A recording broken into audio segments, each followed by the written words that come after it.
On my wedding night, I saw another me from 50 years in the future through the bronze mirror on the dressing table. The old woman in the mirror was in the same manor I had just married into. Blushing, I touched my hair. 50 years from now, will I be surrounded by family, living peacefully together? But the old woman only leaned against the dark bed in silence. Then, a yellowed painted portrait slipped from her sleeve and fell at her feet. I shyly said, "Is that the portrait Matthew promised me on our wedding night?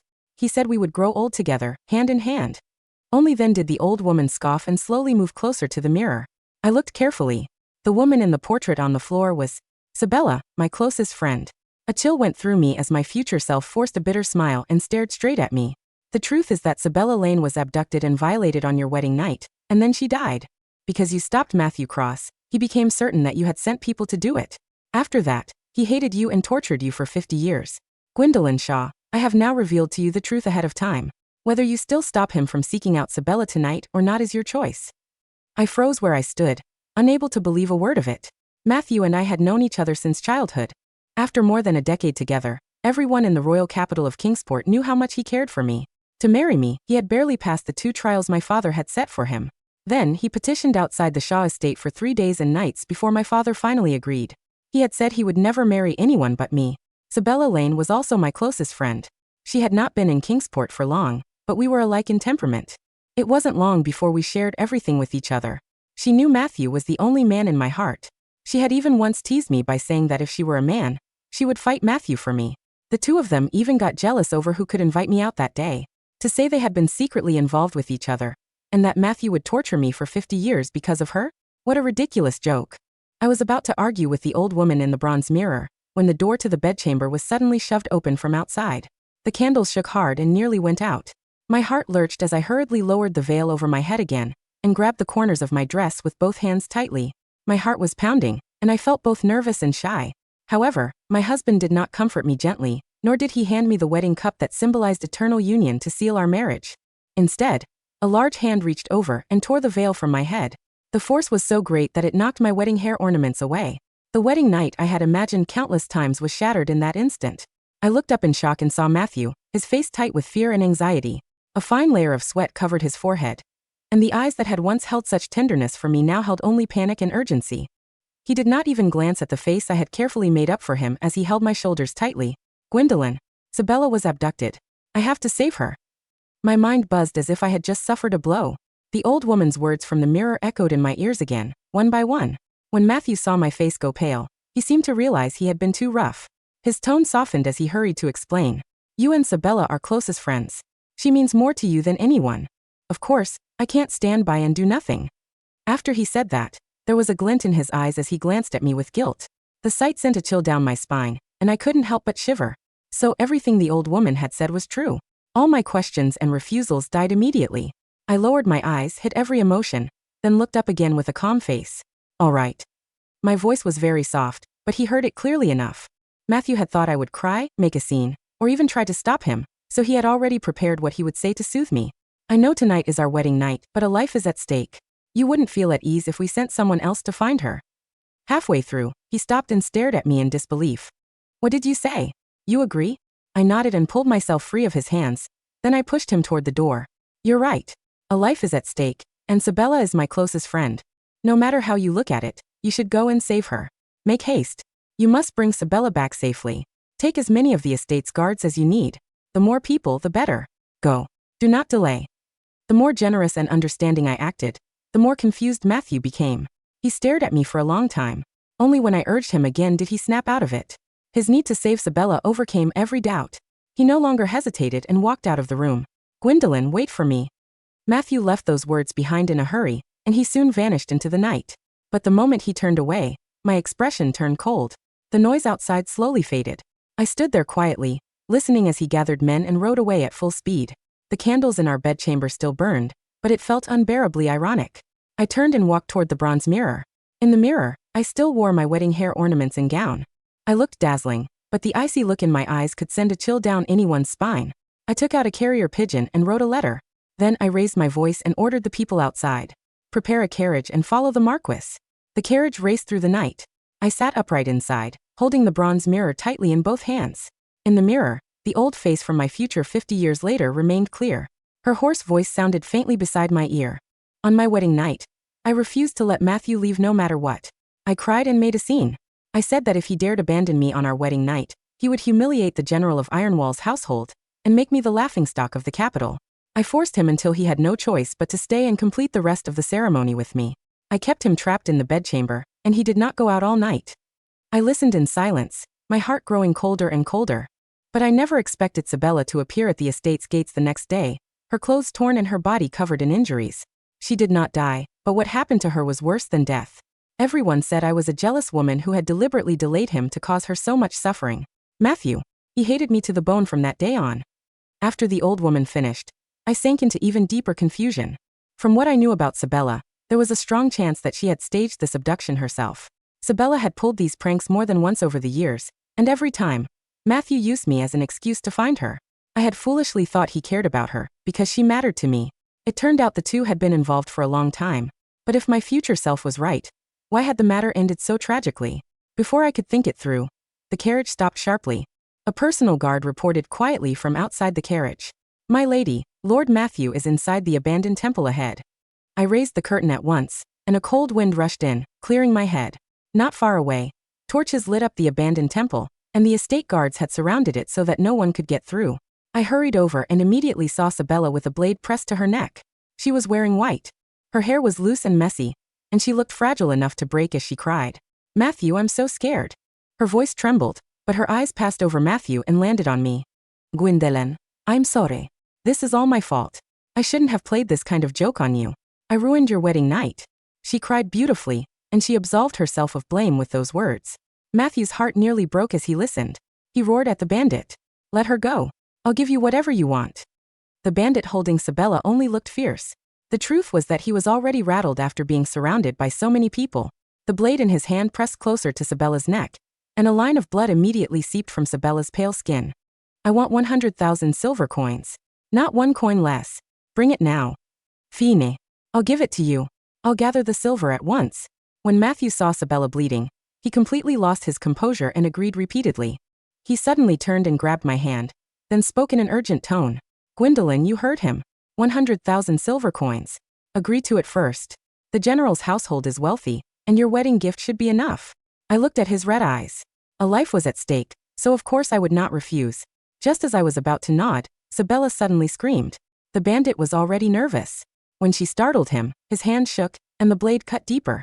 "Why are you screaming, you witch? I'll kill you." "No." Seeing that the bandit was about to kill Sabella, Matthew's eyes turned red.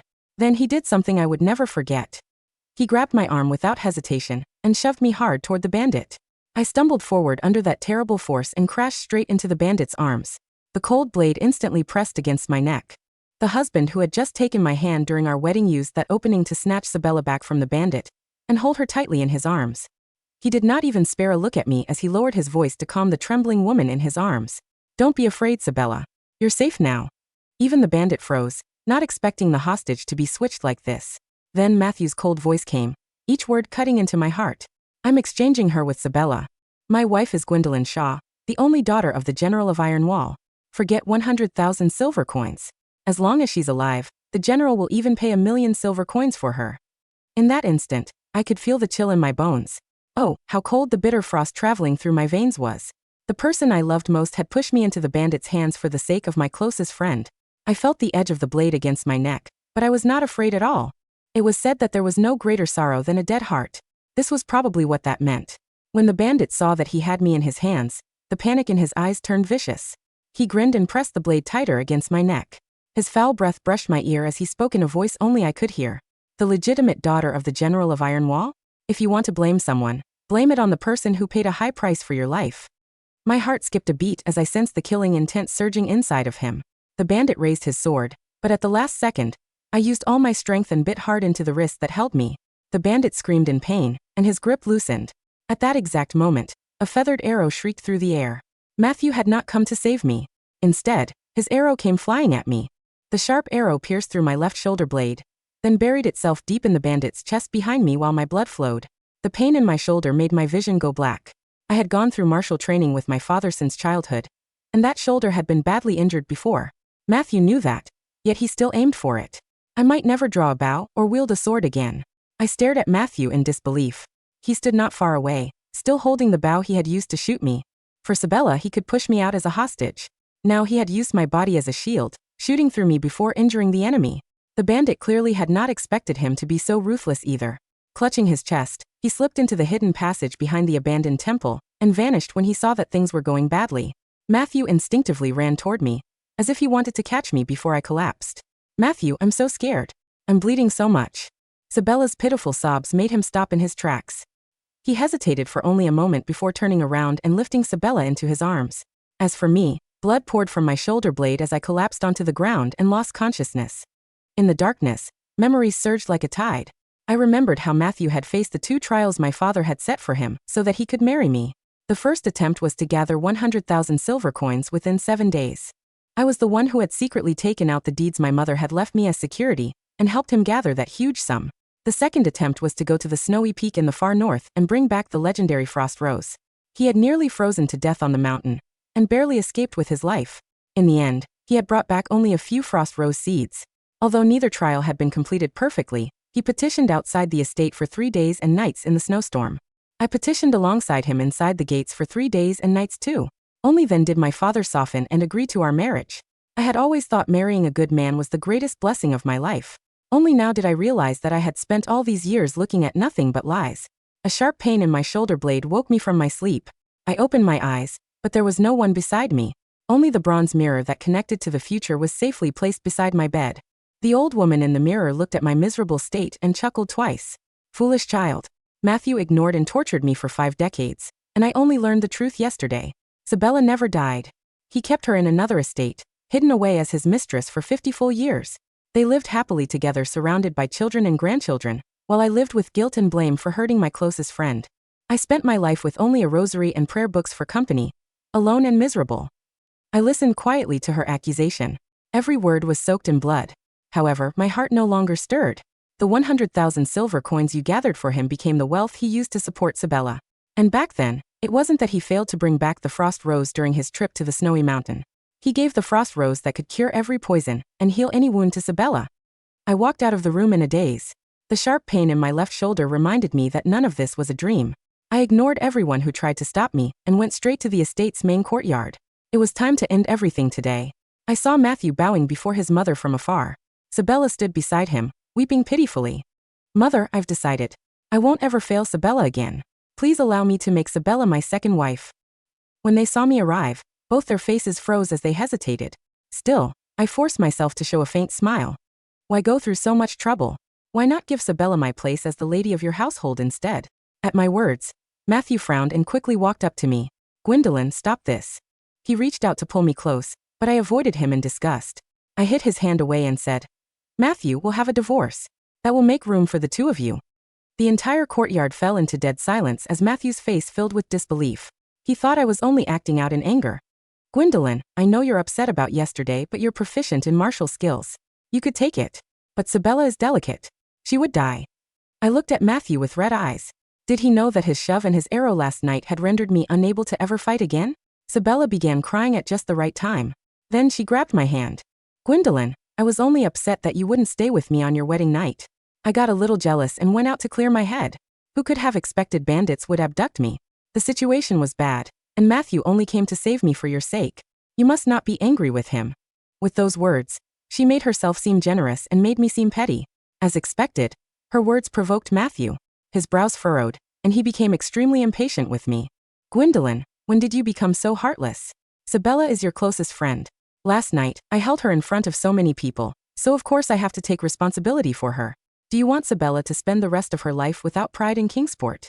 I did not want to waste another word on them, so I pushed Sabella away. I had barely used any strength, yet Sabella staggered and fell to the ground. "Gwendolyn, are you truly unwilling to forgive us?" Sabella's tearful accusation enraged Matthew completely. Matthew helped Sabella up and walked over to me. His eyes were red, and he raised his hand to slap me. "Gwendolyn, how dare you dash?" It was at that moment that a cold voice cut through the commotion from outside the courtyard's entrance. "That's quite an impressive display of power, Lord Matthew." The voice cut through the courtyard like a drawn blade. Every eye swung toward the entrance. Standing beneath the carved stone archway was a tall, broad-shouldered man clad in heavy iron-gray armor, his cloak spattered with mud and rain. Behind him stood 20 elite iron wall guards, their hands resting on the pommels of their broadswords, their boots striking the flagstones in terrifying unison. General Aaron Shaw. The iron wall of Kingsport. Matthew's hand froze midair, inches from my face. The color drained from his skin so fast he looked like a corpse in a wedding tunic. Father. I whispered, my voice raspy. General Shaw did not look at Matthew. His fierce, storm-gray eyes swept across the courtyard, landing instantly on me, on my pale, drawn face, my torn dress, and the dark, crimson stain soaking through the bandages on my left shoulder. Blade. In 3 heavy strides, my father bridged the distance. He ignored Matthew completely and gently cupped my uninjured shoulder. His thick, callous thumb brushed against my cheek, catching a tear I didn't even realize I had shed.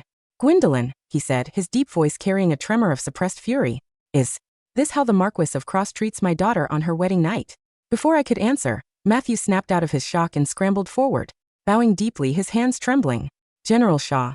It is not what it looks like. There was an emergency last night. Sabella was abducted and… Bang! General Shaw didn't wait for him to finish. He backhanded Matthew across the face with his armored gauntlet. The force of the strike sent Matthew crashing to the stone floor, spitting blood and a broken tooth. Matthew! Sabella shrieked, dropping to her knees beside him, her tear-stained face filled with horror. General Shaw, how could you be so unreasonable? Gwendolyn was safe, but I was nearly killed by bandits. Matthew only tried to save a life. Silence, wretched girl, General Shaw growled, turning his terrifying gaze upon her. You are the daughter of a minor clerk. By what right do you speak to a general of the crown in his own daughter's marital estate?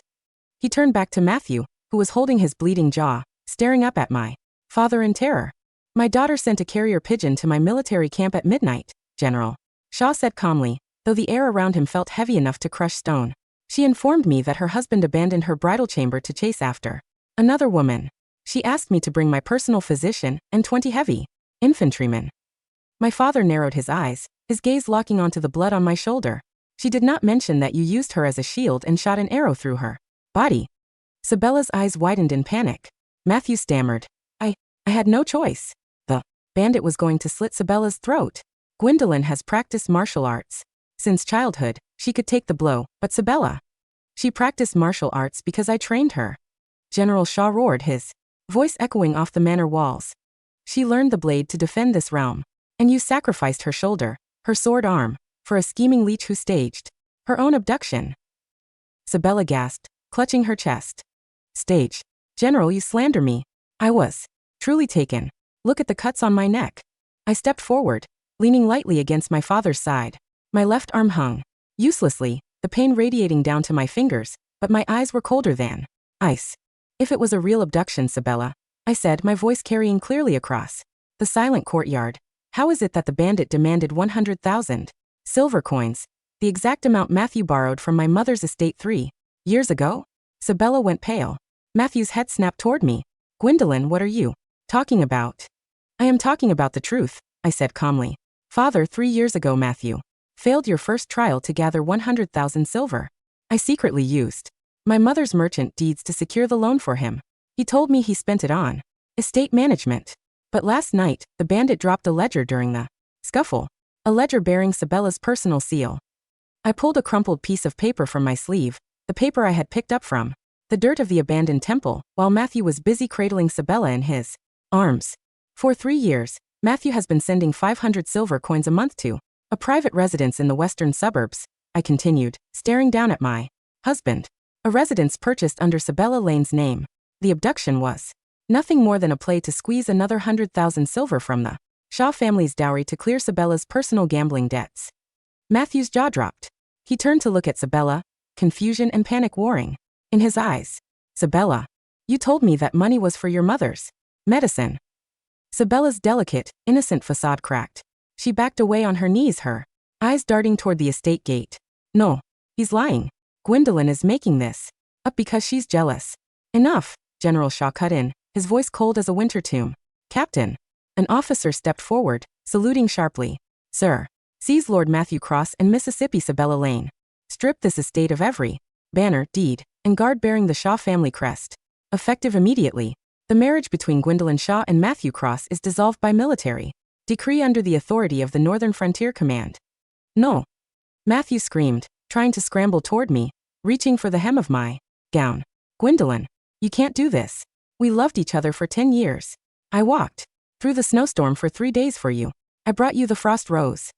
I looked down at his bloody, desperate face, feeling nothing but a profound, hollow pity. You brought the frost rose to Sabella, Matthew, I said softly. The old woman in the mirror told me, you gave the flower that could have saved my shoulder to her 3 months ago to cure her skin rash. You gave her everything I earned for you. I turned my back on him. Father, let us go home. The Shaw Manor was quiet, filled with the scent of burning pine and bitter medicinal herbs. For 3 days, the royal physicians worked on my left shoulder blade. The arrow had shattered the bone and severed a key tendon. Though they managed to close the wound and stop the infection, the head physician bowed his head in sorrow. My lady, the old doctor said quietly, wiping his bloody hands. The shoulder will heal, but you will never hold a heavy broadsword again. You may struggle, even to lift a cup of tea with your left hand, during cold winters. My father stood by the window, his large hands clenched into tight fists until his knuckles turned white. He looked as if he wanted to tear the world apart. I laid on the bed, looking at my bandaged arm, and simply smiled. It is a small price to pay, father, I said gently. In the mirror I paid with 50 years of my life, my sanity, and my dignity. Losing the use of an arm to buy back my freedom is a bargain. When night fell and the servants withdrew, I pulled the bronze mirror from beneath my pillow and set it on the nightstand. The glass shimmered like disturbed water. The dark, depressing bedroom from 50 years in the future appeared once more. The old woman sat on her bed, but her face was no longer bitter. She was watching me, her faded eyes filled with a strange, quiet awe. You changed it, the old woman rasped, her voice trembling. You didn't stay in the bedroom. You didn't cry. You went to the temple, you brought your father, and you exposed their ledger. I did, I said, leaning against my pillows. Tell me, what is happening to them now in your memory? The old woman let out a low, dry laugh. In my memory, Matthew was a noble lord, respected by the capital, while I was the bitter, crazy wife who ruined his true love. But now, my memory is shifting. It feels as though a fog is clearing. She leaned closer to the glass, her dark room flickering as if fading out of existence. Without the Shaw family's military backing, the king revoked the Cross family's noble title yesterday, the old woman revealed, a grim smile touching her wrinkled lips. Matthew's estate was seized to pay back the 3 years of stolen dowry. He is no longer a marquis. He is a ruined debtor. And Sabella? I asked. Sabella tried to flee the city with her jewels 2 nights ago, the old woman chuckled softly. But without Matthew's protection, the real bandits she hired to stage the abduction caught up with her. They took her money, her carriage, and left her in the slums. I listened quietly. There was no joy in my heart, only a cold, methodical satisfaction. Is that enough? I asked the mirror. The old woman looked at me, her eyes growing brighter, her frail body beginning to glow with a faint, translucent blue light. It is a start, my younger self, she whispered. But beware. A cornered wolf will bite. Sabella knows a secret about the royal guard. A secret Matthew told her when they were intimate. She will use it to bargain for her life. Do not let them rise again. Before I could ask more, the blue light flared, and the old woman's image vanished. The bronze mirror returned to a simple, reflective surface, showing only my young, resolute face. 3 miles outside the capital's inner wall sat a dilapidated wooden house, surrounded by mud and rotting straw. Once the proud Marquis of Cross, Matthew sat on a wooden stool inside the damp room wearing a dirty linen tunic. His hands, which had once held fine wine cups and silver swords, were covered in blisters from chopping wood. Beside him, Sabella was screaming. You useless coward, she shrieked, throwing a cracked clay bowl at his feet. You promised me I would be the Marchioness. You said once Gwendolyn was dead or discredited, the Shaw family's army would belong to you. Now look at us. We are living in a pigsty. Matthew snapped. He jumped up, grabbing Sabella by her hair and slamming her against the wooden wall. Shut up, Matthew roared, his eyes bloodshot. Who was it that demanded 100,000 silver? Who hired those scum from the Black Wolf gang? If you hadn't screamed like a madwoman in that temple, I wouldn't have shot the arrow. I wouldn't have lost Gwendolyn. Sabella clawed at his face, leaving red streaks down his cheeks. You shot her because you were afraid the bandit would reveal your secret. Don't put this all on me, Matthew. Who gave me the frost rose? You stole it from General Shaw's vault 5 years ago. Matthew froze. His grip on her hair loosened, his face turning pale with absolute terror. Keep your mouth shut. If the general finds out about that, he already knows. A cold voice sounded from the doorway. The wooden door was kicked off its hinges, crashing inward. I walked into the filthy room, wrapped in a thick white fox fur cloak, my right hand resting on a silver-handled riding crop. Behind me stood 10 heavily armed iron wall guards, lighting up the dark room with bright torches. Matthew gasped, dropping Sabella to the floor. He scrambled forward on his knees, his face filthy, tears cutting tracks through the dirt on his skin. "Gwendolyn," he sobbed, reaching out toward my boots. "Gwendolyn, you came? I knew you still loved me. I was tricked by this witch. She poisoned my mind. She forced me to do it." Sabella shrieked from the floor. "He's lying. Gwendolyn, he was the one who planned everything. He wanted your father's military commission." I stood there, looking down at the two of them crawling in the dirt like worms, blaming each other for their ruin. How had I ever thought this man was a hero? How had I ever believed Sabella was a sister? "Matthew," I said softly, my voice devoid of any emotion.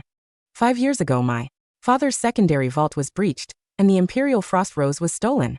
The king blamed my father for negligence, stripping him of 3 military commands. "It was you who stole it, wasn't it?" Matthew trembled violently, unable to speak a word. "You gave it to Sabella to cure her poison," I continued, stepping closer.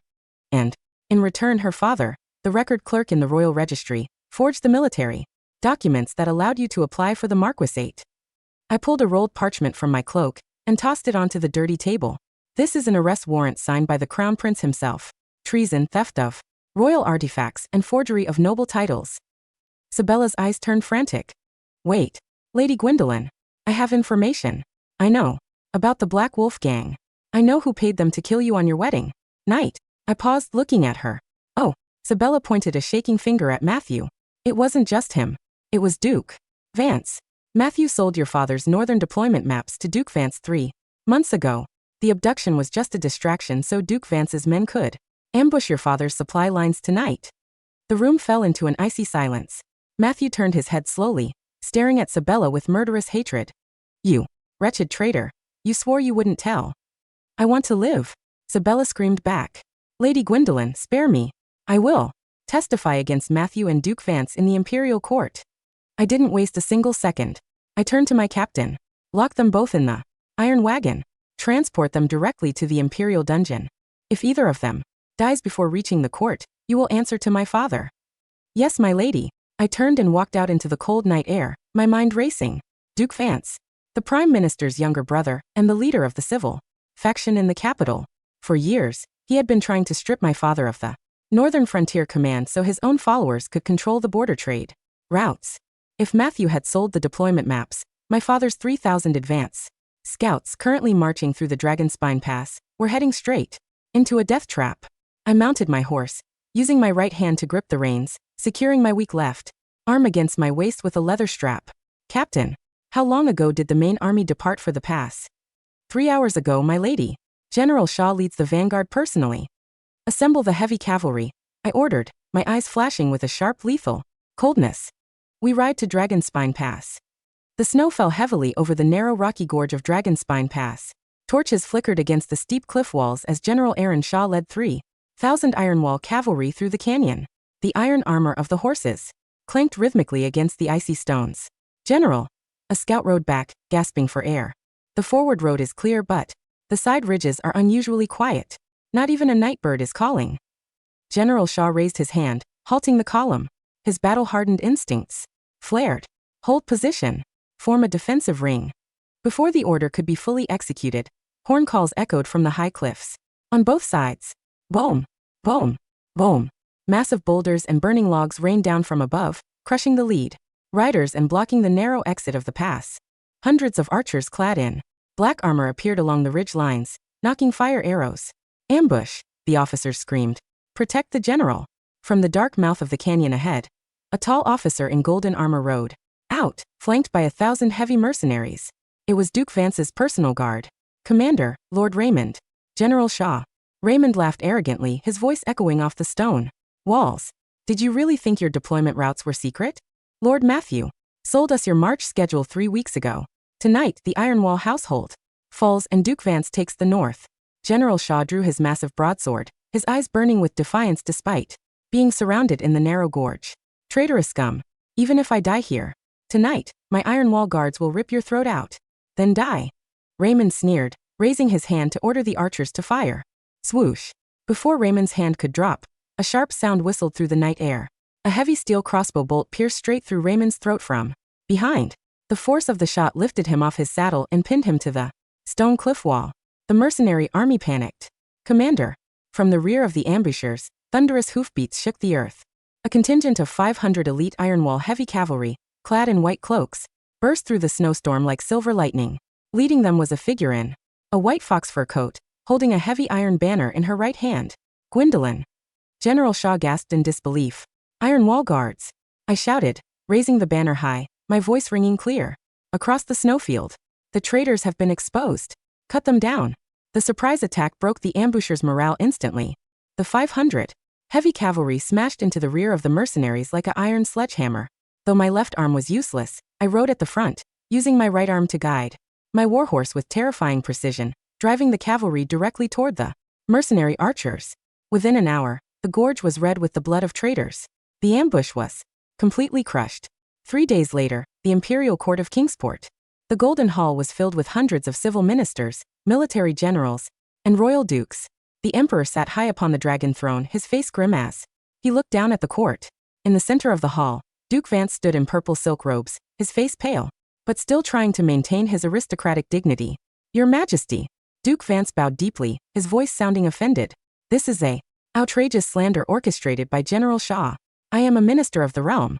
How could I possibly conspire with bandits and trade military maps?" "Is it slander, Duke Vance?"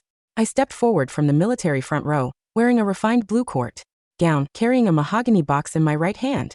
I set the box upon the central marble floor and opened it. Inside lay 3 items. 1. The original map of Dragonspine Pass bearing Duke Vance's private signet ring. 2. The ledger of 500,000 gold coins transferred from Vance's estate to the Black Wolf mercenary gang. 3. The written confession signed by Matthew Cross and Sabella Lane under the verification of the Imperial Dungeon Keepers. "Duke Vance," I said calmly, looking him straight in the eye, "my father captured your mercenary commander alive at the pass. He has already identified your private seal. Furthermore, Mississippi Sabella Lane has confessed that you promised her the title of Marchioness once the Shaw family was eliminated." The civil ministers broke into shocked whispers. Duke Vance's hands began to shake inside his wide sleeves. You injured girl." Duke Vance pointed a trembling finger at me. "You dare accuse a duke based on the words of criminals?" "I accuse you based on the law of the realm," I replied, my voice echoing with unshakable strength. I turned toward the emperor and knelt on one knee. "Your Majesty, my father has guarded the northern frontier for 30 years, losing hundreds of brave soldiers to defend this crown. Yet traitors within the court sold our march routes for personal gain, sacrificed my wedding night, and attempted to slaughter our army in a canyon. If such treason goes unpunished, who will defend the borders of this empire?" The emperor slammed his fist onto the golden armrest of the throne. "Enough!" The emperor roared, his voice thunderous. "Duke Vance, strip him of his robes, seize his estates, and throw him into the highest security dungeon to await execution by quartering." "Your Majesty, mercy!" Duke Vance shrieked as the imperial guards dragged him away, his royal robes torn from his body. The emperor looked down at me, his eyes filled with deep admiration and regret. "Gwendolyn Shaw," the emperor declared gently, "you uncovered a treasonous plot, saved 3,000 imperial soldiers, and displayed courage fit for a general. Though your shoulder was injured in service to the state, your mind is sharper than any blade." The emperor raised his hand. "By royal decree, Gwendolyn Shaw is hereby granted the title of Lady Commander of the Imperial Intelligence Bureau, with full authority over all internal security reviews within the capital." The ministers bowed low in unison. "Long live the Lady Commander." I bowed my head, my heart calm and steady. "Thank you, Your Majesty." Before taking up my command at the Imperial Intelligence Bureau, I made one final visit to the deepest cellar of the Imperial Dungeon. The air was damp, cold, and smelled of rot and rust. Behind 2 separate iron cages sat Matthew and Sabella. They were no longer human in appearance. Their clothes were rags, their skin covered in sores, their hair matted with blood and filth. They had been sentenced to life hard labor in the northern iron mines, a place where no prisoner survived more than 2 winters. When they heard the click of my leather boots, both of them scrambled to the iron bars. "Gwendolyn," Matthew sobbed, reaching his filthy, bony hands through the gaps. "Gwendolyn, please, tell the guards to give me some water. I haven't drunk in 2 days. I was wrong, Gwendolyn. I love you. I've always loved you. It was Sabella who seduced me." "You lying bastard." Sabella shrieked from the adjacent cell, thrashing against her chains. "Gwendolyn, kill him. He was the one who complained every day that your father looked down on him. He wanted your family's wealth. I stood in the center of the stone hallway, flanked by 2 guard captains, holding torches. I looked at them quietly, without anger, hatred, or sorrow. They were simply insects caught in the web of their own greed. Matthew, I said softly. Matthew stopped screaming, looking up at me with a spark of pathetic hope in his eyes. Gwendolyn, you forgive me? 5 days ago, I said. I saw my future self in a bronze mirror. In that future, I spent 50 years trapped in your manor, crying over a love that never existed, taking the blame for a woman who despised me, and dying alone in a cold, dark room. Matthew stared at me, his eyes wild with confusion. What mirror? What are you talking about? I am talking about the destiny you prepared for me, I said gently. You wanted me to be a shadow, a victim, a puppet to elevate your ambition. But you forgot one thing. I reached out my right hand, brushing back a lock of hair from my shoulder. I am the daughter of Aaron Shaw. I was born amidst the thunder of war. I do not play the victim. I turn my back on them.